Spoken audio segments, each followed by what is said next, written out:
আমার আম্মা অসুস্থ। চাকরিজীবী স্ত্রীকে বললাম, তোমার অফিস থেকে কয়েকদিনের ছুটি নাও, আম্মা অসুস্থ, এই সময় তাকে দেখাশোনার জন্য একজন মানুষ দরকার। আমার স্ত্রী বলে উঠলো, তোমার আম্মা অসুস্থ তো আমি কি করব? দেখো অন্য কাউকে পাও কিনা, আমার অফিসে ইম্পর্টেন্ট কাজ আছে, এই মুহূর্তে ছুটি নেওয়া সম্ভব নয়। আমার আম্মাকে নিয়ে বউয়ের এত অনীহা দেখে রেগে গেলাম। বউকে এক থাপ্পড় দিয়ে বললাম, আমার আম্মা অসুস্থ আর তুমি কি করবে? মানে আমার মায়ের চেয়েও তোমার কাছে তোমার অফিসের কাজ বেশি গুরুত্বপূর্ণ? বউ সেসব পাত্তা না দিয়ে গালে হাত দিয়ে বলল, তুমি আমায় মারলে? তোমার মতো বেয়াদব মেয়েকে মারবো না তো তোমায় চুমু খাবো নাকি? আমার মা অসুস্থ আর সেখানে তোমার কোনো দায়িত্ব নেই? বিয়ের আগে তো খুব শুনেছি তুমি ভীষণ ভালো মেয়ে, ভিতরে ভিতরে এত অমানবিক তুমি। ঘুণাক্ষরে জানলে কখনো তোমার মতো মেয়েকে বিয়ে করতাম না আমি। বউ আমার কথা শুনে অবাক হয়ে জিজ্ঞেস করলো, তুমি বিয়ে করেছো আমায়? মানে তাহলে বিয়েটা কে করলো? মানেটা খুব সহজ, তুমি তো আমায় বিয়ে করনি, বরং তোমাকে আমার বাবা টাকা দিয়ে কিনে নিয়েছে। তোমার মা আমার ভালো মানসিকতা দেখে তার ছেলের বউ করেনি, উনি আমায় ছেলের বউ করেছে আমার সরকারি চাকরি দেখে। তোমার বাবা অনেক টাকা খরচ করে তোমাকে বিসিএস ক্যাডার বানিয়েছে, ছেলের এত এত লেখাপড়ার খরচ উসুল করেছে ছেলেকে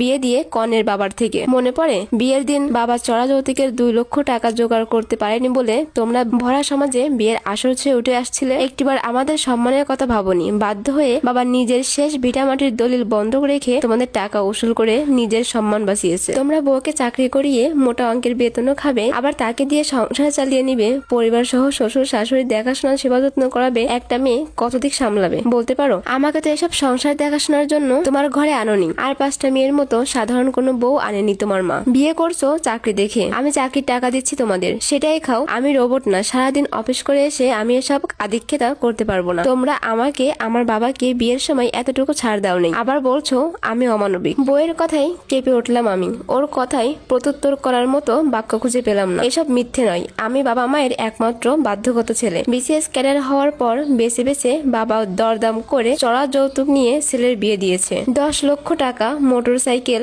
দামি আসবাবপত্র সহ সরকারি চাকরিজীবী মেয়ে, এর মধ্যে একটাও হেরফের হলে বিয়ে বাতিল। বইয়ের কথা শুনে মনে পড়ে যায় বিয়ের দিনের কথা। বিয়ের দিন আমার শ্বশুর এসে বাবার হাতে নগদ 8 লাখ টাকা তুলে দিয়ে অনুনয় করে বলল, ভাই সাহেব 2 লক্ষ টাকা জোগাড় করতে পারেনি, বিয়েটা হয়ে গেলে আমি কিছুদিন পরে সবটা উসুল করে দিব, দয়া করে আমাকে কিছুদিন সময় দিন। বাবা সেদিন দাম্ভিকতা নিয়ে বুক ফুলিয়ে বলল, ওসব কথাই কাজ হবে না ভাই, আমার নগদ সব টাকা চাই। কথায় আছে বাকির নাম ফাঁকি, টাকা না দিতে পারলে বিয়ে ক্যান্সেল। আমার ছেলে বিসিএস ক্যাডার, তার জন্য নামি দামি পাত্রীর অভাব হবে না। বাবার কথাই ভরা কনের বাড়িতে চাপা গুঞ্জন ছড়িয়ে পড়লো। নিজের মেয়ের সম্মান বাঁচাতে বাধ্য হয়ে আমার শ্বশুর 1 ঘন্টা সময় নিয়ে বাকি টাকা জোগাড় করলো। সব টাকা হাতে পেয়ে তবেই কবুল পড়েছি আমি। সত্যিই তো, কত অনুনয় করার পরও মেয়ের বাবাকে ছাড় দেয়নি আমরা। শ্বশুরের কলিজায় পাড়া দিয়ে নিজেদের স্বার্থ হাসিল করেছি। বিয়ের পর বউও সেসব উসুল করে নিচ্ছে। সংসারের কাজকর্ম সবটা আমার আম্মাই করে। চাকরিজীবী বউ চাকরি করছে, সময় নেই, তার সাথে হিসাব করে কথা বলতে হয়। আর 10টা স্বামী স্ত্রীর মতো সম্পর্ক